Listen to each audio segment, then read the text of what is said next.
Thank you very much for the introduction. Thank you very much, Mr. President, especially for the invitation to be here today. It's a great pleasure and honor to be able to introduce the topic of the global economic outlook, which is both a key influence that's shaping developments in Latin America and Caribbean region, and is also in itself shaped by the developments in the region.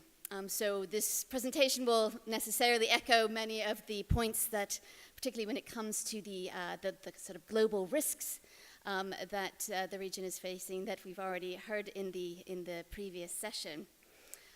So I'll be presenting the United Nations perspective on the global economy, which is based on deliberations that carried out in a 3-day meeting in the first week of September, which was hosted by our colleagues at UN ECLAC in Santiago, Chile. And it is produced in collaboration with UN colleagues from various institutions, and also with a network of economists from around the world, which is known as the Project Link Network. So if we go on to the next slide, if I were to summarize in a few very short statements the current situation and prospects for the world economy, I would say that at the aggregate level, global growth remains steady. So we're forecasting global economy to grow by at least 3% per annum this year, next year, and up until 2020 at least. But at the same time, the steady sort of global picture is surrounded by a buildup of risks around the outlook, some of which have begun to have more direct, real impacts. And at the same time, I would want to highlight the unevenness of the global growth, with some countries, many countries and some regions being consistently left behind in the global in the global economy. I would also note that we are not expecting an acceleration in global growth over the next couple of years. We've already started to see some moderation in world trade growth in the most recent figures, and a tightening of global financial conditions is underway. So, the next one. So short-term prospects remain steady. As I mentioned, we're expecting growth to remain at about 3.1% this year. This is calculated at market exchange rates. Some other institutions calculate using a purchasing power parity exchange rate, which gives higher weights to some of the large countries like China and India. So a comparable figure at those weights would be 3.7%, just to put it into context of other figures you may have seen. And this is slightly higher than forecasts that we made about 1 year ago in December 2017. But if we go on to the next slide, I would like to qualify that, looking at changes that were made between last December and May of this year, and changes that we've made in the last few months since May, so in the last 3 or 4 months. So the green bars show changes in major regions across the world between last December and May, which are predominantly up. So we had sort of a lift in optimism over that period. But since then, and the red bars show distinctly in the opposite direction. And in some cases, Latin America and Caribbean region being case in point, the downgrade since May actually overshadows the small upturn that we had anticipated in the earlier months. So the outlooks are not as rosy as we had anticipated. On to the next one. So where are the downsides? Where have we downgraded forecasts? So it's just a few specific examples. driven by the larger economies, which tend to have a greater weight, obviously, in the calculation of the regional aggregates. So economies in transition, that includes the regions of the Commonwealth of Independent States and parts of southeastern Europe. We've downgraded our forecast for that region largely due to shifts in the forecast for the Russian Federation, which is linked to the rising geopolitical tensions impacting that country in particular. Also a deteriorating outlook in South Asia, which is predominantly driven by a deterioration for the Islamic Republic of Iran, which is linked to the reimposition of sanctions and also persistent domestic fragilities. And then we've also, I won't go into detail, we've heard great detail about developments in Latin America and the Caribbean region, and in particular some deterioration in some of the large countries such as Argentina. On to the next. So what are the positives? Global growth is relatively steady. This is actually, so 3% growth is the fastest rate of growth since 2011. So it's relatively strong at the global level. And many developed economies were actually seeing what could be considered above long-term potential rates of growth in countries, for example, the United States, and also very, very low unemployment rates, also in Japan, also in Germany, and several other countries in Europe. Stronger investment. There's a lot of uncertainty about how the prospects for investment will develop, and that's linked very much to the risks that I'll go on to in a moment. But for the most recent data shows that at least over the first half of 2018, investment growth had been accelerating in most developed economies. And then we have the short-term impact of the large fiscal stimulus in the United States, which raises both growth rates in the United States and the global level because of the large size of the economy for both 2018 and 2019.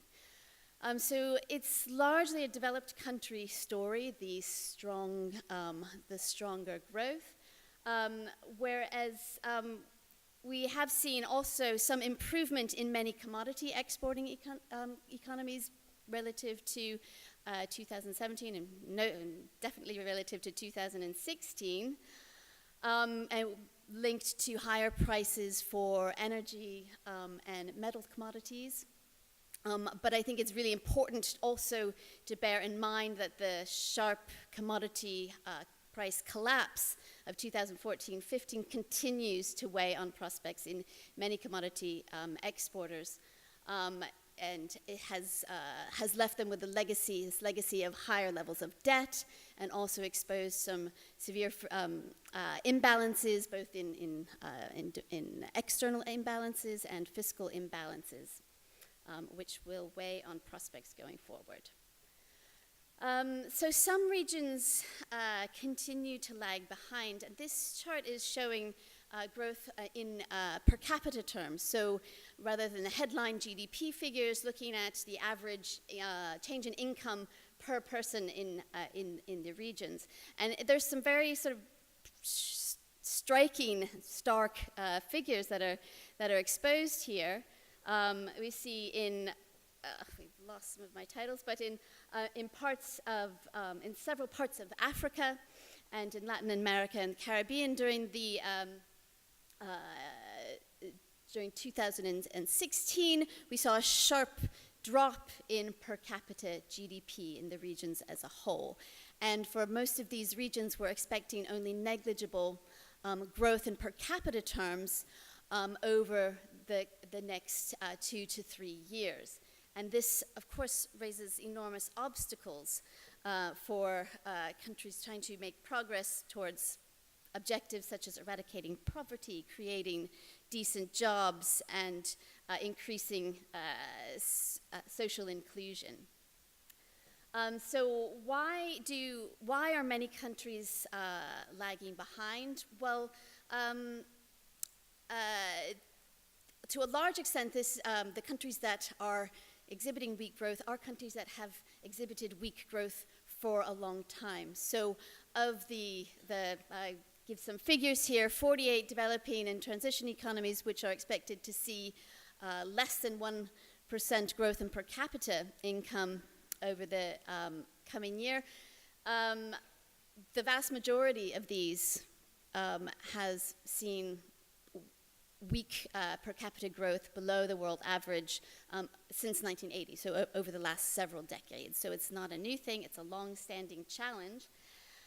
And the other point I would highlight is the vast majority of these countries are also highly dependent on commodities and on commodity exports. And this just reiterates a point which I think was raised several times already today, but is one that I think we can continue to raise over and over again, with the need for greater economic diversification, both in terms of production, but also in terms of fiscal revenue diversification. Countries that are very highly dependent on fiscal revenue from the commodity exports have to make very sharp adjustments in their spending levels, often when there's a significant shock. So putting in some protection there is clearly very urgent. Several of the countries also have faced long-standing armed conflict or civil unrest, political instability, which of course are also significant obstacles to development prospects. And many of the countries that are continuing to be lagging behind are actually those most in need of development progress. So many of them are among the least developed economies in the world. This figure here is really to give some perspective and on the magnitude of challenges that we face when trying to reach the goal of eradicating poverty by 2030, which all of the world's countries signed up to as part of the 2030 Agenda for Sustainable Development. Countries where poverty levels remain high, we really need to see dramatic changes. We need to see, these are just pure sort of mathematical calculations. This isn't about policy specifically, but we need to see either growth rising to double-digit levels, or we need to see inequality being cut in half. And that's a hard thing to imagine. So, or some combination of, or ideally, we would see some combination of these two. This is, of course, just to sort of hit home on the magnitude, the scale of the challenges that we face to achieve these goals. Next one. So on to the risks. So many of the risks that the global risks are very much the same as the risks facing the Latin American Caribbean region. I would highlight two areas of risks in particular: the continued build-up of global trade tensions, and also the build-up of financial vulnerabilities, especially among developing economies. Allied to that also, I think we've talked about politics a bit. The undercurrent of geopolitical tensions also constitutes another risk to the economic outlook. So on the next one, this is just an illustration of volatility. So combined with the rise in risks, we have seen some rise in financial volatility compared to the white line shows you the average level of financial market volatility in 2017. Since the beginning of 2018, we've consistently been above that level, and you can see there have been some significant spikes over that period as well. So just a few more words on the rising global trade tensions. So I see the sort of headline news is about the tariffs being imposed here and the retaliation tariffs and then further tariffs and the build-up of the cycle of retaliation going on there. There's also the prolonged period of renegotiation of major trade deals such as NAFTA has also had an impact on uncertainty about the prospects for trade.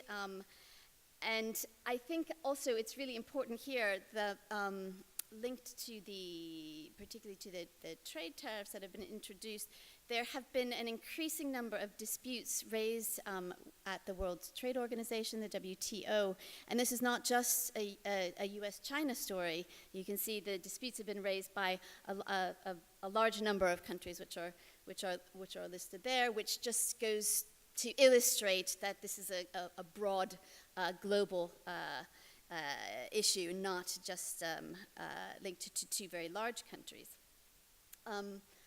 So while I don't think it would be fair to say that the tariffs that have been introduced so far have had a significant material impact on trade flows thus far, we have started to see some moderation in world trade growth after increasing by a sharp rebound last year of about 5%.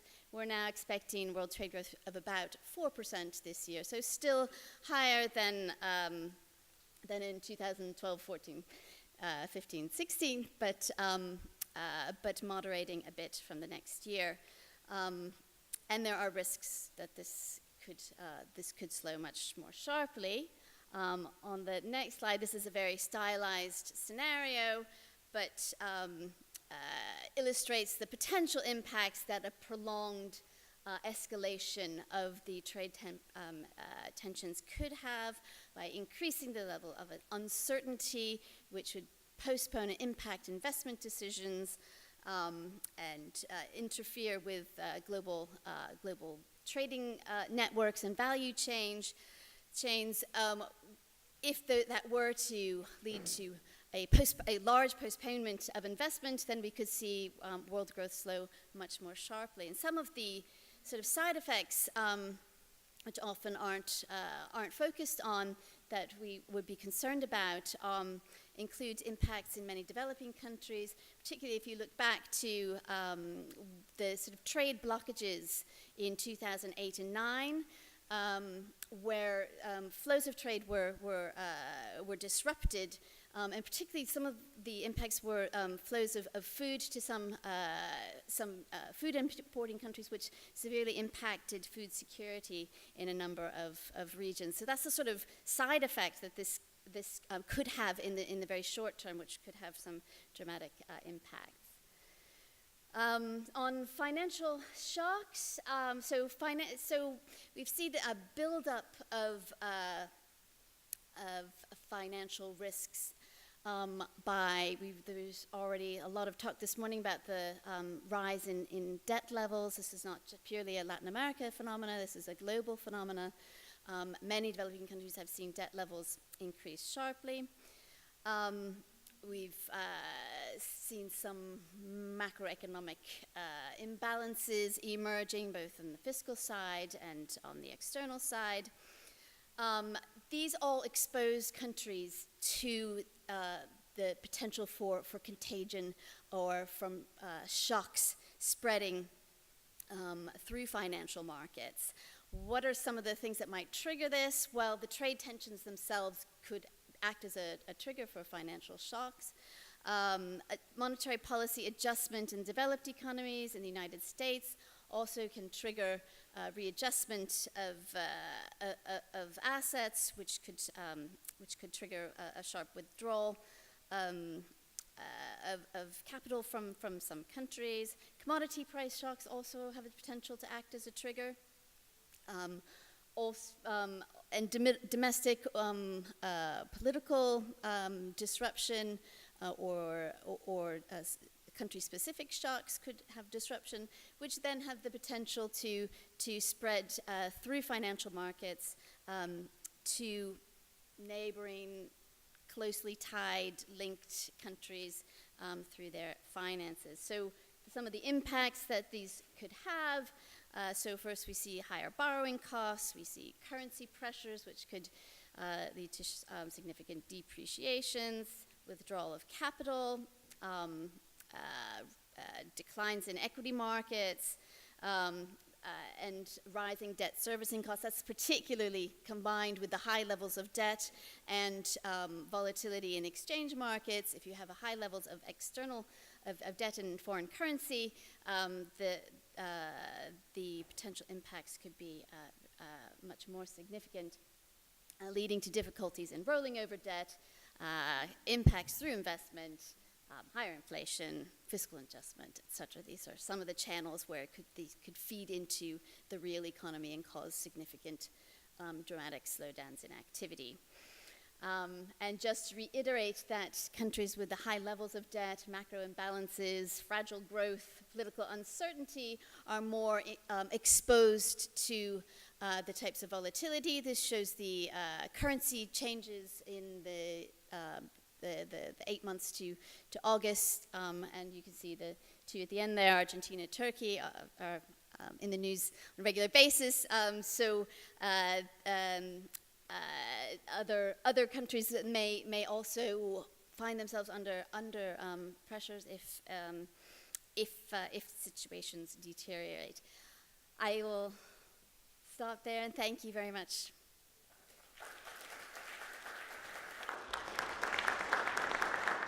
Thank you very much, Dawn, for such an excellent presentation. And as a first step, I'm going to introduce the distinguished members of this panel.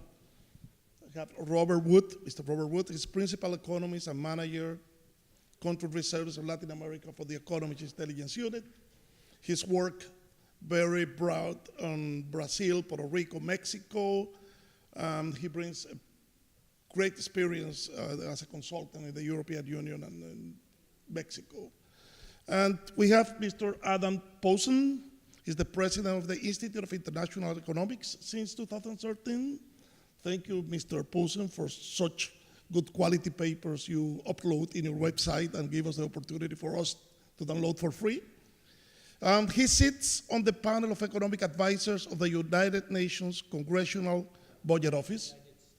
United States Congressional Budget Office, not an easy job, where he is in his 7th of a 2-year term. And he's a member of the Council of Foreign Relations. We all know the importance of the Council of Foreign Relations in the formulation of US foreign policy. So if you let me, I'm going to use this opportunity of having such distinguished members of this panel to raise 4 issues that I think it's important to hear from them, because it's a privilege to have them with us. The first one, I call it emerging markets.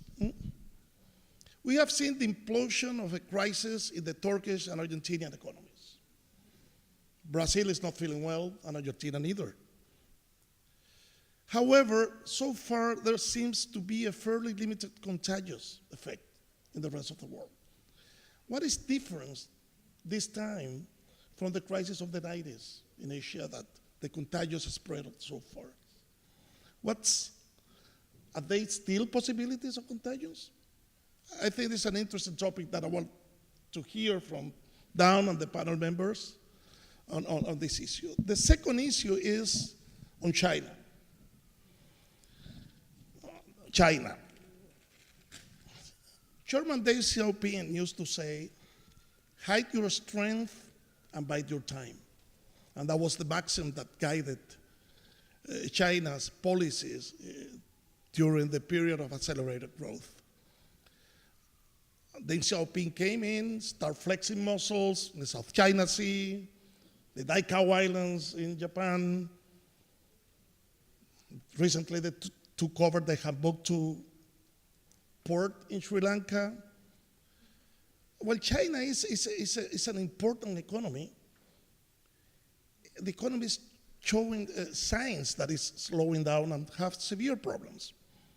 Private consumption and investments have weakened. They have a severe problem in the financial sector. My question is, did Chairman Xi Jinping flex muscles too early? I'd like to hear your views. And the third issue I want to raise is also in relation to China, and is related to my prior question of flexing the muscles too early. As we all know that a second round of tariffs on further $200 billion worth of Chinese products has just been imposed by the US. And the negotiating position of the US seems pretty tough, as it involves changes in the industrial policies of China and changes in the 2025 strategy that aimed at putting that country ahead in terms of some strategic the products. What will be the solution to this crisis when the expectations from the US goes beyond the trade issue and affect policies that has been approved and socialized by the Chinese people? And I don't see any way where the two countries can reach an agreement that lead them to a win-win situation. What would be the solution that you foresee in the current confrontation? And what will be the effects in the global economy of a protracted conflict between China and the US? And the fourth one, indulge me because I think is a good opportunity to bring these issues, is related to the energy markets. The price of oil today is around $82 per barrel. And the Middle East, which is 65% of the oil reserves of the OPEC, is in flames. See, this region has accounted for 93% of death in battle during the period 2012-2017. Conflicts all over: Libya, Syria, Yemen, the confrontation of Saudi Arabia and Iran that is taking place in this context, the confrontation of Saudi Arabia and Qatar.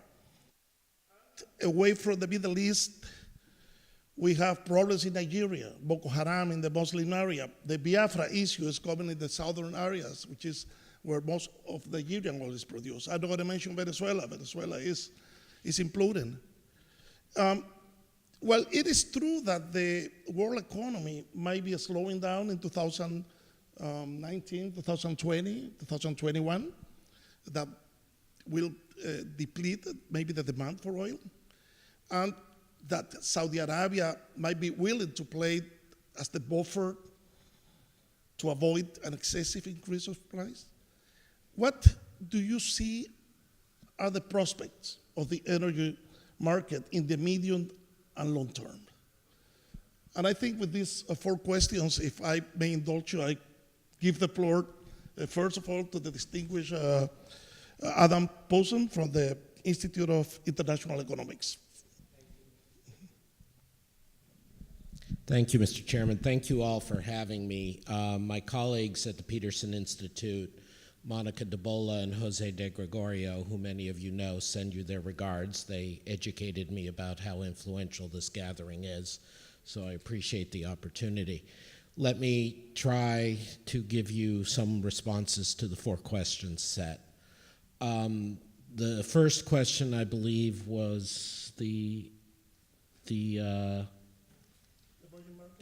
emerging markets. So the first thing you need to remember is that contagion is overrated. The number of occasions when there's been true contagion, meaning a generalized panic on emerging markets not attributable to the attributes of the countries themselves or the direct linkages between the countries, is very rare. There was some case that what took place in 97, 98. There was some contagion of that sort in the financial crisis of 2008 and 9, but it's hard to distinguish that from the contraction in the North Atlantic and the contraction of finance. When we had the taper tantrum a couple years ago, remember the water washed out, as the saying goes, and we saw who was naked under the water. All emerging markets suffered a bit, but basically the ones you expected and were most vulnerable were the ones that suffered. So looking for contagion is frankly not something you should be that worried about. I expect this to continue to punish horribly and perhaps unfairly Argentina and certainly fairly Turkey. But the idea that it's going to spread more broadly seems not something to worry too much about. Even Latin America has survived repeatedly Fed tightening cycles. Essentially, if you haven't overborrowed in foreign currency, you should be okay. I'm sorry to be that simple-minded about it, but if you look at the data, that's the reality. There are vulnerability points. I do worry, as someone who knows very little about Latin America, but as a macro forecaster, I'm actually quite amazed at most of South America in particular's resilience over the last few years. It seems in many ways a closed system. And you have Venezuela with problems, you have Argentina obviously feeling the spillovers of not sufficiently quick change, you have the refugee crisis and other spillovers into Colombia, you have the declining copper prices for Chile, and you have the descent into potential ungovernability in Brazil with fiscal problems. It is actually rather amazing to me, without having to talk about either contagion or US monetary tightening, to think about how well Latin America has done the last few years. And so I would be quite worried on that front. In terms of China, I think the second point on China was about the getting too aggressive and as too early. I think there is a concern amongst the Chinese leadership elite about this. The US-China trade war is a terribly destructive thing. It is being prompted by the Trump administration. There are some legitimate grounds for it in terms of disputes over intellectual property rights and, to a less important degree, state subsidies. So there is room for conflict, but the pursuit of it and the escalation of it is clearly being driven by the Trump administration. We should not, however, kid ourselves that this will resolve itself anytime soon. This is partly, as our chair, I think, rightly said, that the Trump administration has extremely grandiose goals for changing the internal behavior of China, which are simply not realistic and which China cannot deliver in any short term, even if they wanted to. So as I've written, I think a US-China trade war becomes Trump's Afghanistan. You pour a lot of blood and treasure into it, and you have no clear war aims, and it just goes on. But we should not kid ourselves also that there is only in the Trump administration this deep-seated fear of and somewhat hostility to China that is shared by a lot of the defense community in the US, that is shared by a lot of Democrats on the left side of the party. And so even if, God willing, next month or 6 weeks from now, the Democrats take the majority in the lower house in the US Congress, I'm not partisan, but I'd like there to be some check on this president. It is likely to make a difference in many areas we can discuss, but probably almost no difference in behavior towards China and economics. That is likely to continue. So my view is it has to get worse before it gets better. That there has to be pain suffered in politically influential ways in the US to force Congress to change its mind and force that on the president. Legally, Congress can at any time constrain the president on trade policy. Some things by directive, some things by passing law. They have the power to do so. They have chosen not to exercise it. Thirdly, what about China and more broadly the instability and the problems within China, I think was your next question. There's a lesson that is hard won in Latin American history, and we've seen recently in Brazil, in Turkey, and elsewhere, not just in Latin America, that applies to both President Xi and President Trump. if an economic nationalist wishes to run expansionary economic policies to be popular, he or she can do it much longer than people expect. We've seen this in Argentina, we've seen this in Brazil, we've seen this with Erdogan, and both the US and China have less external financing problems and more policy tools than any other economies in the world. So I would actually support the initial speaker's broad forecast on growth, because even if it is ultimately unsustainable and not very equality oriented, the stimulus policies that are in place and likely to come from both the Chinese leadership and the US government will be quite large. And I think that that sustains growth in 50% plus of the world economy, and that may have problems about sucking more money in, frankly, to the US Treasury market, but it is not likely to be a breakdown in China in any way in any time soon. Finally, on the energy markets, where I have less expertise and the Peterson Institute doesn't have somebody I can steal from, I will just speak as a macro forecaster in general. Again, the history of Mideast politics having a direct major or lasting effect on energy prices is actually pretty limited. We have the 73 oil embargo as the main example we all think of. Clearly there was a price shock in 79, but that was not driven so much by Middle Eastern politics. If anything, for most of us in the macro forecasting as opposed to the energy business, the surprise has been how strong the floor has been under oil and energy prices the last couple of years, because there's so much supply available that is not online. And when you talk about places being in flames, frankly, Venezuela is worse than it was, but Nigeria, Brazil, Russia, even Iran arguably were in worse shape in terms of providing supply. And US-based supply is very elastic. At the prices we're talking, one should be able to ramp up tight oil production, fracking, whatever term you want to use, quite rapidly. So, of course, if there is some horrible encounter in the Middle East, or if the NAFTA 2.0 disrupts energy flows in North America, I can imagine there being a temporary oil spike easily. But the idea that we need to worry about a major oil spike persisting in prices is, to me, not very reasonable. So let me conclude by saying I sound very, we would say in American English, yo-de-do, very calm, everything's going to work out, calm down. In the narrow sense of what's the macroeconomic forecast for the next 1 to 3 years, that is a roughly fair generalization of my view.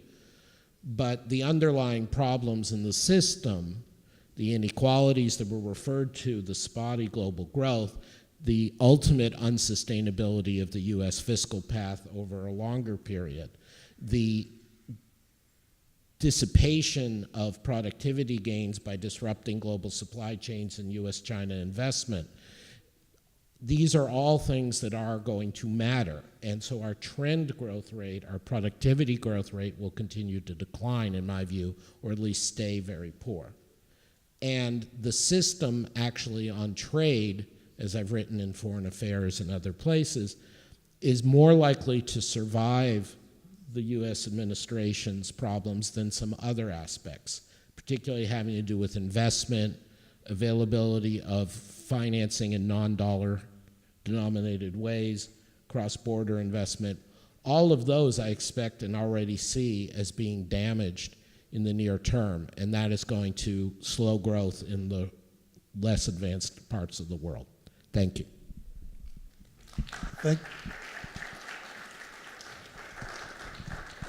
Thank you very much. I give the floor to Mr. Robert Wood. Robert? Good morning, everybody. Many thanks, Mario, and a particular thank you also for the organizers. The Economist Intelligence Unit in the past has done some consultancy projects with Funglode. I myself have traveled down to Santo Domingo and have always been warmly welcomed by the Institute and President Fernandez as well. So it's great to be back with some friends here. I guess I'm going to answer your questions to start off with by presenting the Economist Intelligence Unit's global economic view. And it's a little bit different from Dawn's UN view, which is a bit more constructive than ours. We're a bit more, we're less constructive, particularly in the medium term. And then I also want to look at some of these issues that Mario has highlighted, has asked about, and sort of phrase them in terms of how we see them in terms of risks to the global economy.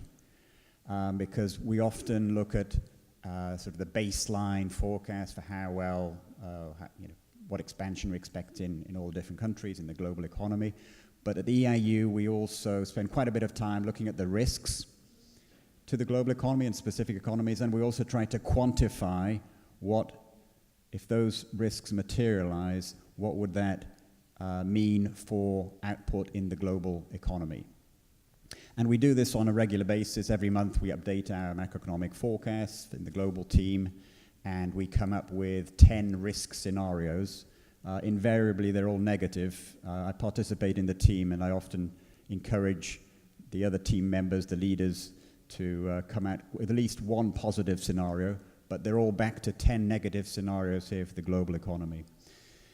Just going back, so our view of the global economy is a little bit different from in Dawn's presentation. We see 2018 pretty much in terms of, you could sort of say it's as good as it gets. So we're seeing growth of 3% market exchange rates, and then we start to see a slowdown in 2019 and 2020, and that is driven partly by the hit to trade and economic activity from the bilateral US-China trade war, and as well as increasing interest rate hikes by the Fed, and the end of the business cycle, a turn in the business cycle in the US. So we see a sort of a slow end to the business cycle in the US. We do see the US then going down, growth this year 2.8, next year 2.2, and then 2020 1.3. We've taken a couple of percentage decimal points off Chinese growth in the medium term because of the trade war, which we've now baked into our baseline forecasts. And we're now seeing growth in China dipping down below 6% in the medium term. So looking at the next 2 to 3 years up to 2020, we're seeing as our baseline a slowdown in the global economy. And growth we see at only 2.4%. So down from 3% at market exchange rates down to 2.4%. So 2018 will probably feel as good as it gets, as I mentioned before. I want to say a little bit about our risk scenarios. I've chosen 5 as they're the most relevant for this discussion, particularly focused on the impact on Latin America. So I won't be going through all 10 of them, but they are available in our monthly reports. And what we try to do is we try to assign a probability of the risk materializing and what impact it would have on the global economy. And the highest impact risk scenario that we have is that of the US trade, the bilateral trade war that we've already baked into our baseline forecast, for that to become more widespread and morph into a global trade war. That was sort of the fear at the beginning of the year. I think we've seen a slight reduction in the risk of that recently with a sort of a pause, a détente between the US and the EU, but there's still lingering issues there, particularly that could come to the fore again, particularly over tariffs on auto imports, which is still, I think, quite high up on the agenda of the Trump administration. And we've also seen a breakthrough in the deal in NAFTA negotiations, at least with Mexico. We're still waiting to see whether there will be, it's part of our baseline assumption, but it's a risk, whether there will be or not a final deal with Canada to keep the trilateral NAFTA in place. But there's a risk that the US could become embroiled with other major economy over the next 2 to 3 years, and that it could suddenly morph into more of a global trade war. We actually assign quite a high impact, a high risk, high probability of that happening, over 30%. And if that were to materialize, so this bilateral trade war were to become global, then we think it would have an impact of over 2 percentage points of GDP, dragging down the global economy by 2 percentage points of GDP. The next scenario, and it's one of the questions that Mario flagged that he wanted to deal with, is whether we see contagion spreading to other emerging markets. We see that as a moderate risk, and then leading to a full-blown emerging markets crisis. We see that as a moderate risk, so that the probability of that happening sort of between 20 and 30%, and having a high impact on the global economy, obviously having more of an impact on specific countries and emerging markets, but having only a high impact as opposed to the very high one of the global trade war, if that were to materialize. So that would be between a decline of 1 or 2 percentage points of GDP on the global economy. Now, very briefly on that, we can discuss the risks there.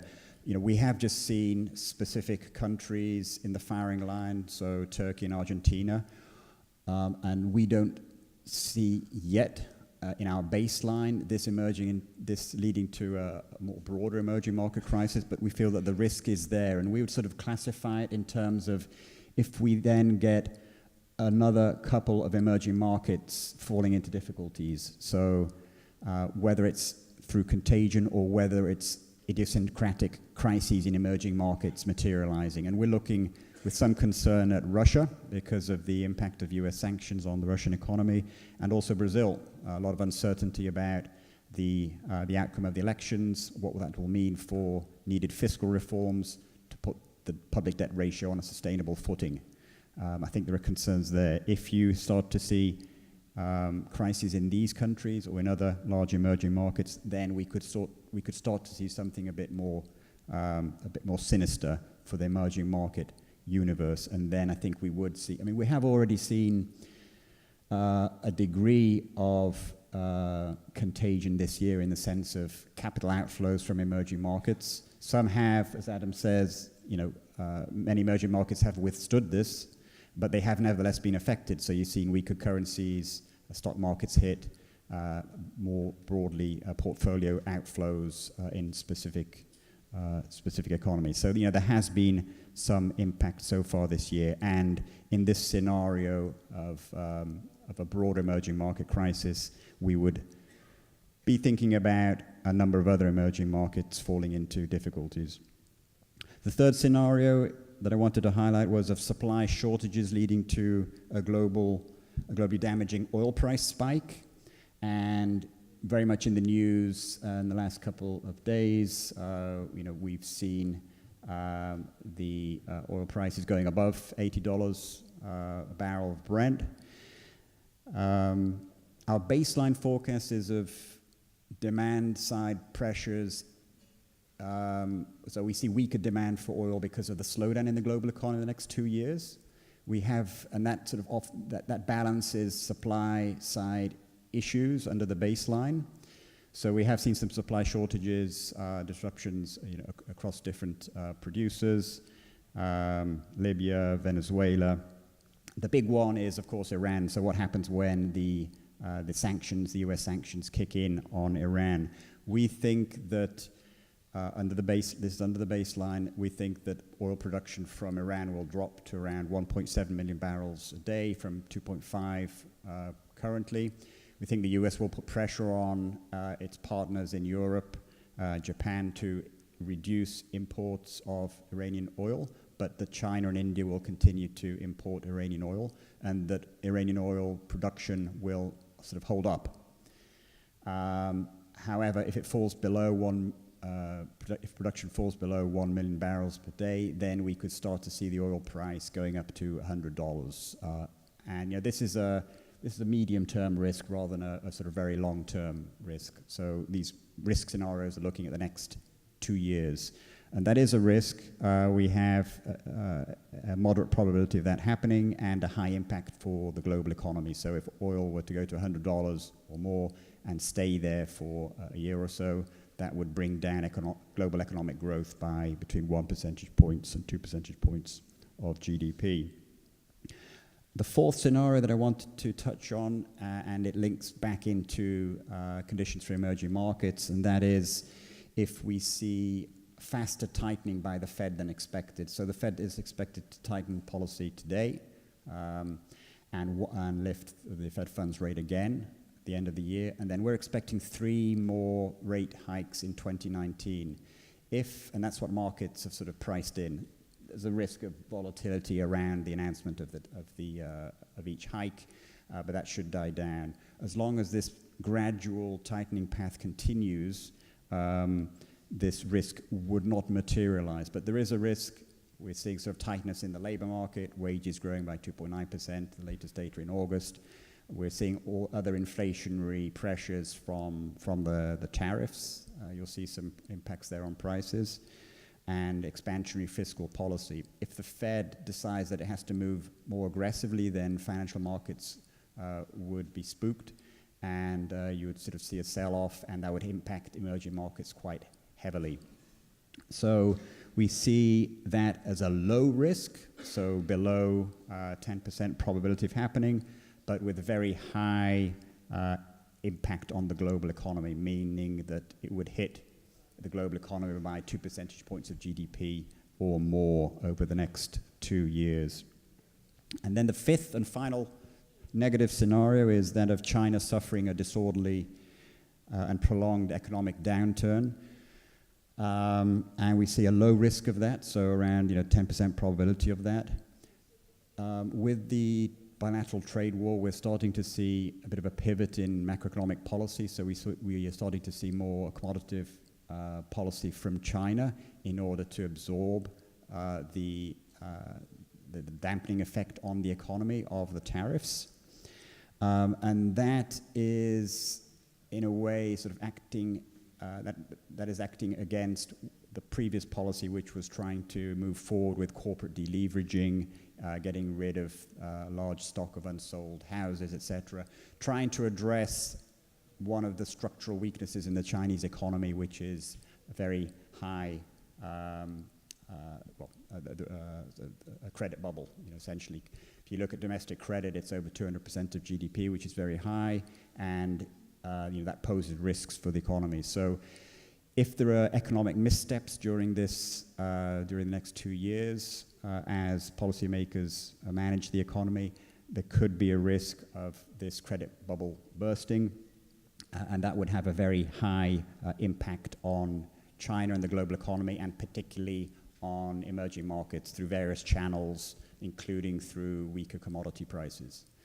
So those are the 5 risk scenarios that I wanted to highlight for you all today. And I think they've looked a little bit at some of the questions that you raised in your introductory remarks. Thank you very much, Robert. Dan, please.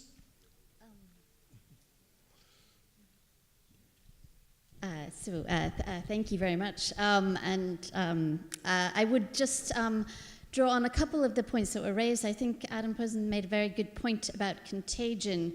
Contagion isn't something that just organically jumps from one country to another, very rarely, but it looks for these fragilities that are already existing, and that's where financial stress, financial crises can creep through. So the sorts of fragilities that we're talking about are these high levels of debt that many countries are bearing, especially if they're holding their debt in a currency that they don't print themselves.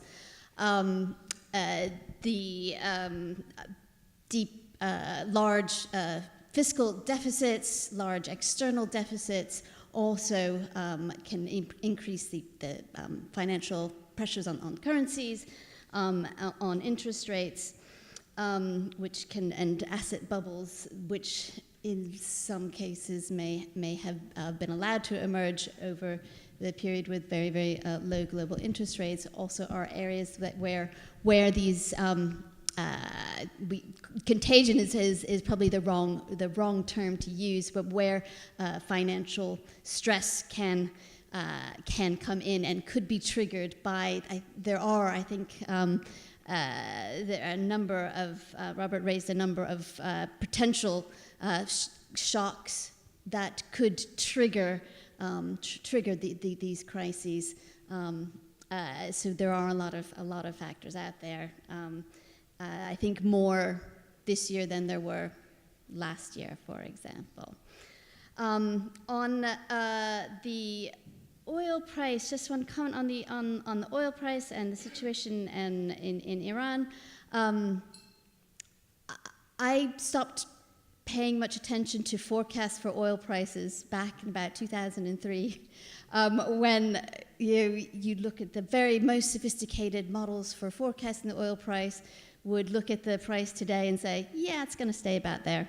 And then 6 months later, they would say, yeah, it's going to stay about there. And then 6 months later, etc., as the price sort of gradually eased its way up towards over $100 per barrel. So I try not to forecast it too much. But also, I think the change in the U.S.'s role in production of oil over the last several years has also dramatically impacted the global reaction to any oil price shock. As you saw in 2014-15, when the oil price plunged, this had a global negative impact. And I wonder whether it would have been negative at the global level had the U.S. not had taken a different role in production through the expansion of shale oil extraction. In terms of China and U.S. Potential slowdowns, I think there is a strong risk that the tariff buildup and war will be prolonged. What is the resolution method? The World Trade Organization, disputes to be resolved there can take up to 7 years. At the moment, the resolution board is understaffed. They're finding it difficult to replace some of the members there. So that's certainly not a short-term solution. So it does seem that there will have to be domestic pressures to change the policy, which will happen only after the negative consequences have been felt by the voters. So, thank you very much. I would like to make just another question and get your views, and then open the floor to the distinguished participants in this event. We have a say. We used to have a say in Latin America. We still have that. It says that when the U.S. get a cold, Latin America gets a pneumonia. That might not be truth anymore for the southern countries in the southern hemisphere that has disengaged a lot from the U.S. economy, but it's pretty truth for the Caribbean and the Central American countries that are very attached to the U.S. economy. U.S. growth is showing a slowdown. The projections for 2017 is what, 2.2%?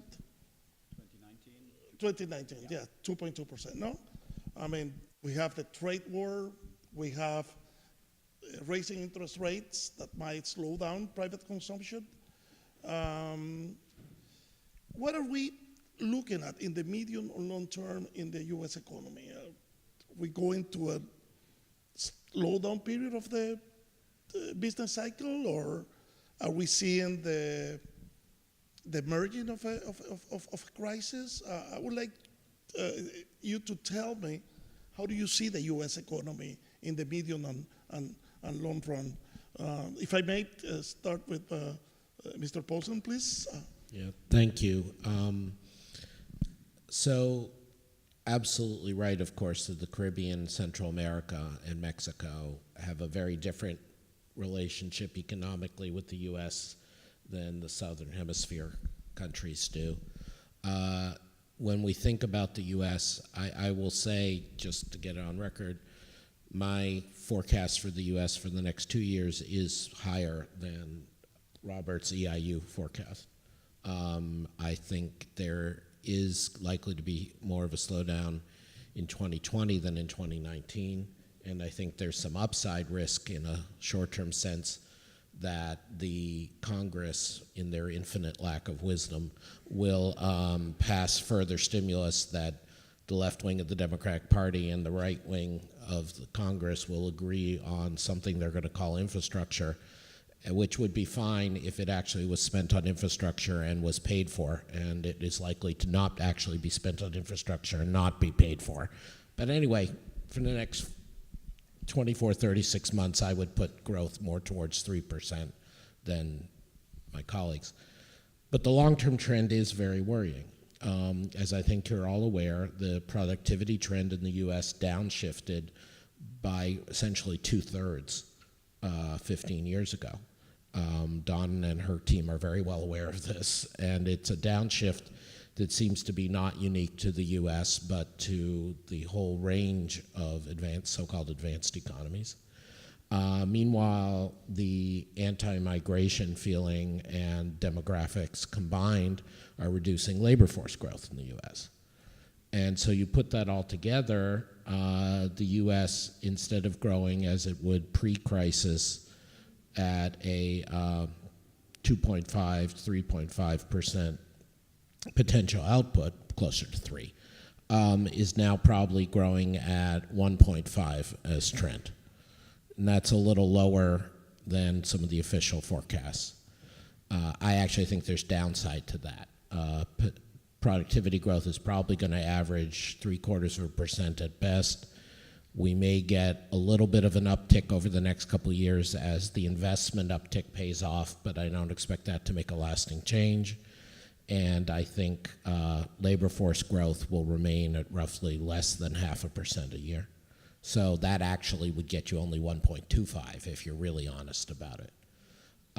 Does that mean we get inflation? If I'm saying we have 3% growth the next couple of years and potential of 1.25 or 1.5, yes. But the Phillips curve or whatever coefficient you want is much lower than it used to be. I think that is a general perception that is correct.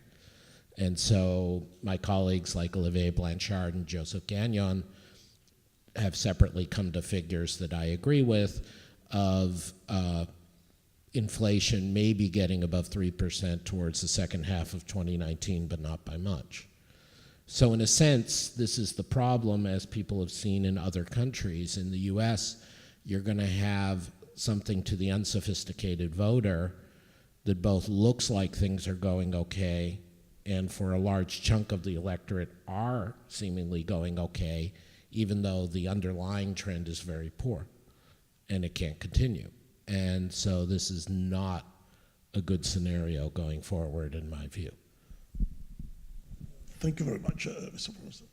Yeah, so going back to the impact of the U.S. economy on Latin America, yes, certainly most keenly felt in Central America, Caribbean, and Mexico. But let us not forget the role of the U.S. economy in the broader global economy, and also in terms of setting policy, sort of setting global financing conditions. So, we've sort of seen that this year with the Fed raising, how that sort of started to tighten global financing conditions, and that obviously affects South America through that channel. In terms of U.S. growth, so we see, we share these concerns about weaker productivity growth and weaker contributions to growth from the demographics. Just as an idea, to give you an idea, we've got the U.S. economy after the slowdown that we see in 2020, which is an election year, of course. We then see a gradual pickup to close to 2%. I think in the longer term, we see growth rising above 2% to between 2 and 2.5, but certainly below growth rates of 3% that we had a while back. And that's basically productivity growth isn't going to materialize, and the demographics are going to be less beneficial. Robert, sorry, I don't want to interrupt, but we have to be clear. What you just said isn't a statement that productivity growth won't materialize. What you're saying is productivity growth goes up from here. No, that it's Yes. not going to be as strong as in the past, or as But in it order is. to But drive. your forecast, if you are forecasting 2 to 2.5, you are forecasting an increase in productivity growth over the next few years. I mean, I have to sort of check. Sort of the picture would be of modest productivity growth and sort of disappointing productivity growth, keeping the U.S. economy from growing at 3%. In terms of where we are at the margin, I'm not the U.S. economist, so I don't have that.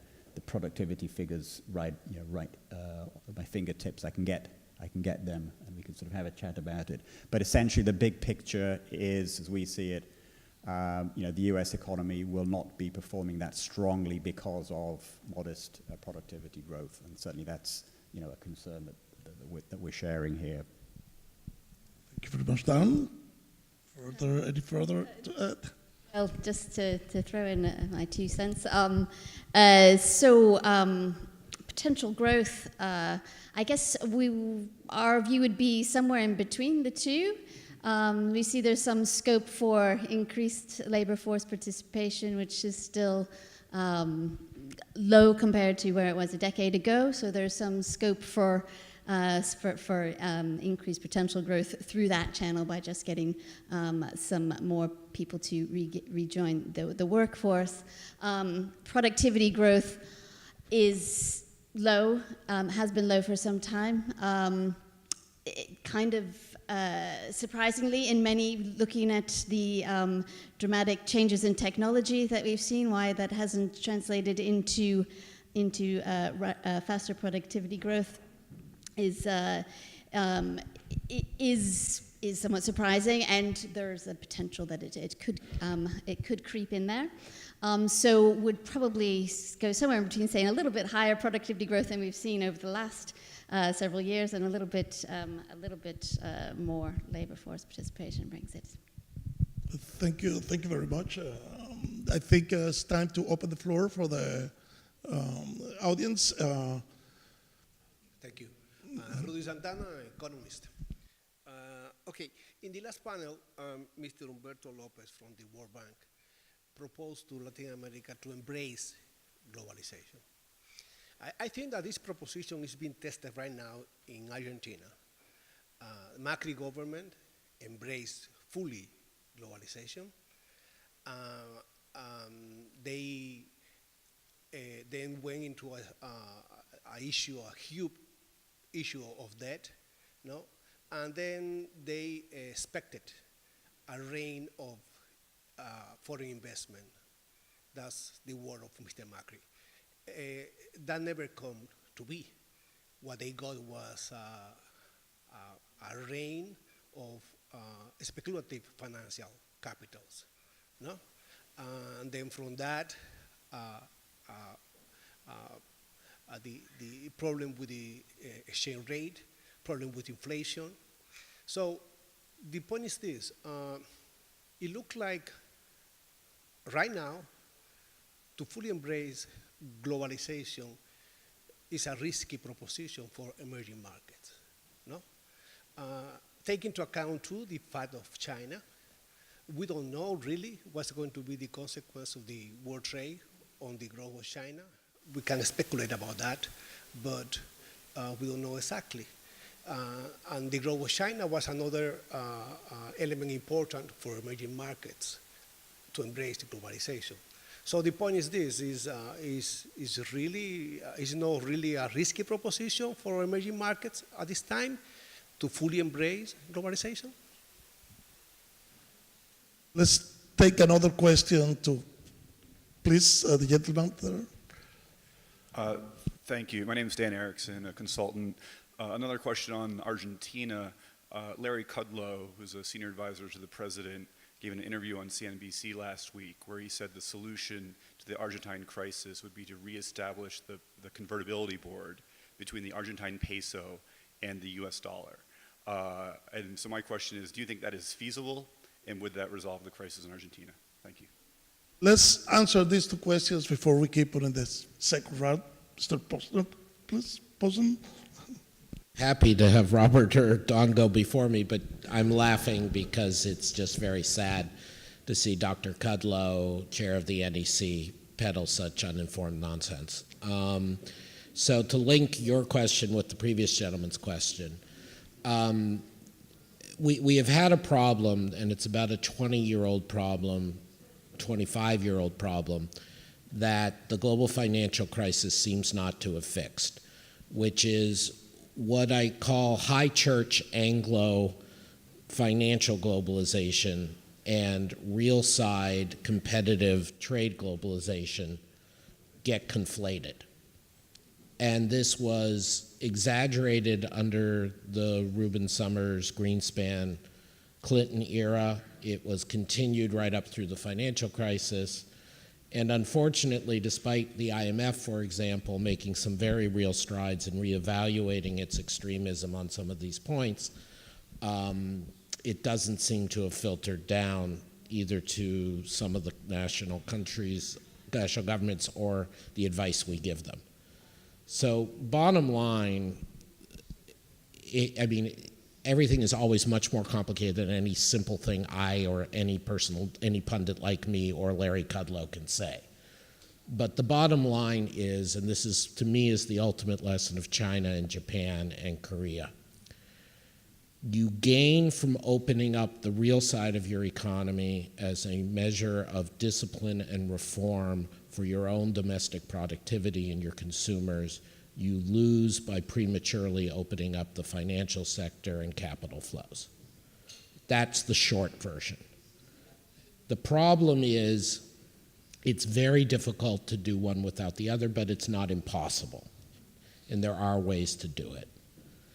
And if you start from a position of wanting to have something happen quickly, and you will need money because of previously existing debt, as was the case in Argentina, and obviously this is not President Macri's fault, your temptation is to try to become Ireland, and so hope to convert your path by bringing in so much foreign direct investment that it transforms you. This may be possible for countries in the Caribbean or Central America simply because they're so small. It is not feasible for large economies. And so, to me, this is the sad state of affairs, and that we all, including people from our institute, have been saying for more than 20 years, currency mismatches are the real problem to create vulnerabilities. As Dawn said a little bit ago, nobody seems to restrict that. And so that, to me, it's easy for me to say this, but that's the distinction. So when maybe the term globalization is wrong, you need real side integration with the world economy, and you need to be careful with financial side integration, which leads to Dr. Kudlow's comment about the currency board. So, as I said when I started in Argentina, you can't force structural change through monetary means. There is this myth of the exchange rate-based stabilization. The exchange rate-based stabilization, which happened in Chile and Israel, for example, was successful only insofar as it ended inflation. It did not cause structural reform. And if you look at the European experience of the last 15 years, you see that nailing Greece and Italy and Portugal to the cross of gold, as a famous US politician put it, did not induce structural reform. And so if you put on that kind of currency board again in Argentina, all you're going to do is cause what happened in Greece and Italy. You're going to cause austerity. The debt holders will get more money out. There will be a little bit of a benefit that ideally you do stop inflation for consumer goods, but ultimately you don't fix anything real. And if you can't get buy-in politically to fix something real, as President Macri is unfortunately finding out, it doesn't matter what the bloody central bank does. And I say that as a former central banker. Final point, I'm sorry to go on so long, but this to me is the critical topic, of course. Not Argentina, this kind of issue. I mentioned that Jose de Gregorio, who many of you know from Chile, is part-time with the Peterson Institute. He did a paper, and he is someone who's very market-friendly and all, but he did a paper for us published last year, or earlier this year, that's published elsewhere, on just, frankly, how little productivity gains Mexico and Chile and Colombia, the good guys, in a sense, have gotten. His conclusion, I'm not going to try to channel his conclusion. My conclusion from that is the problem with economic policy making isn't that if you do something bad, you elude bad things happening. The problem is you can do something good and you still end up in trouble. You can do everything right and, in a sense, avoid some of the worst things, but it doesn't necessarily make things good. And so to me, this is the asymmetry we have to think about when we talk about globalization. If you don't play it right, you're doomed, but even if you play it right, life may still be hard. And that's life, unfortunately. Thank you very much, Robert. Yeah, so regarding sort of embracing globalization and the potential pitfalls, I guess this sort of comes to the fore when you do see countries that are struggling, as we're seeing, right now in the emerging market. I mean, I do think it's about sort of managing globalization. I think there are a few countries out there that have done well by closing themselves off. So once you are looking to open up and have export-led growth, exporting to bigger markets, getting investment in, getting know-how in. There are positives there are opportunities there, but it's about how you manage it. As Adam mentioned, I think that the trickier thing is managing in terms of the linkages with global financial markets. And, in Latin America, there are some, there's quite a history now of countries that have managed things a bit better. There are sort of tools that they can avail themselves of, such as stabilization funds, being careful not to get too highly dependent on high commodity prices, sort of saving for rainier days. I think it's a question of, how you manage your embrace of globalization. You can't just sort of expect there to be no risks in that, in the strategy of opening up. But there are too many opportunities there to just close yourself off from a stronger global economy to try to get your own economy up and running. In terms of convertibility, this sort of comes up when countries are struggling with their policy frameworks, and it's seen as sort of as a quick fix. There are other, there are other issues which need to be put in place and got right, and you need to sustain sound fiscal policies. You need to be careful about external borrowing. I think that's what's brought Argentina to into this crisis. They were making a gradual adjustment. They sort of opted for a gradual adjustment, and while times were good, they were able to borrow quite heavily abroad. When the tide turned and financing conditions got tougher this year, then they found it more difficult to do that, and also their policy framework started to come under the microscope. So I think looking for sort of quick fixes as a solution for other issues. So all sorts of fiscal issues that need to be sorted out and sustained in order for an economy to be soundly run and to have sustained growth. I don't think it would be successful. It's been tried before, unless you have, and I think that's where the focus needs to be, stronger fiscal policies. We're sort of reasonably constructive on Argentina, but as we've seen in recent days, there's still the potential for sort of surprises. We've sort of seen the change of central bank president. We're thinking that could lead to better policy coordination now. But now we're running into the electoral cycle in Argentina, and that sort of poses risks. The big question, will there be a reversal in the policy adjustment phase, and will we see a return to the less sound policies under the previous governments before Macri took over? You, Dawn, something to add? There's not much to add to what's already been said, but just one small point on embracing globalization. One thing to think about before opening up markets is to ensure that that social safety nets are in place first. Because by its very nature, globalization does involve some restructurings of production structures. There will be some individuals, some sectors that become displaced, and it's important to have a plan in place to ensure that they can be reintegrated in a productive way. Yes. Getting close to the very end, I would like to make a final question to Mr. Posen, his projections for the November elections, and what will be the effect in economic policies in the US. What would be different?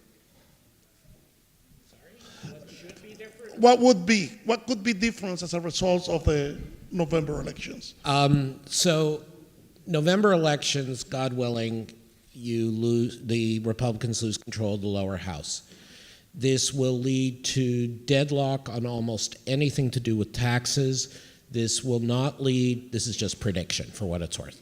This will not lead to impeachment, but it will lead to a dozen or more ongoing investigations by congressional committees that have the power to subpoena Trump business records and Trump family members. This will be as miserable for President Trump as Monica Lewinsky was for President Clinton. That means pretty miserable. The presidents traditionally turn to foreign policy and trade issues in the second half of their terms when they lose ground in Congress, because that they have more control over. That's part of the reason why I'm worried the US-China conflict continues to go on, because this is something President Trump feels deep conviction about. And he has a lot of control over that. And as I said, I think the Congress continues that. I think there's zero chance of a fiscal consolidation, some possibility of a further fiscal stimulus in 2020, as I mentioned, if they agree on something they'll call infrastructure. And then finally, because I know we're out of time, one of the biggest things for those of you dealing with the US is massive deregulation through executive order, because President Obama put in a lot of regulation by executive order. So it was easy for President Trump to reverse it. This is being felt in the energy sector, the financial sector, labor negotiations, environment in particular. Expect that to continue. Thank you very much. Again, Natasha, I delivered. 1 Yes. o'clock on the dot. You delivered Thank you. fantastically. It's unbelievable, but we are completely on time. Thank you so much, panel. Thank you so much. A big round of applause for the panel, too.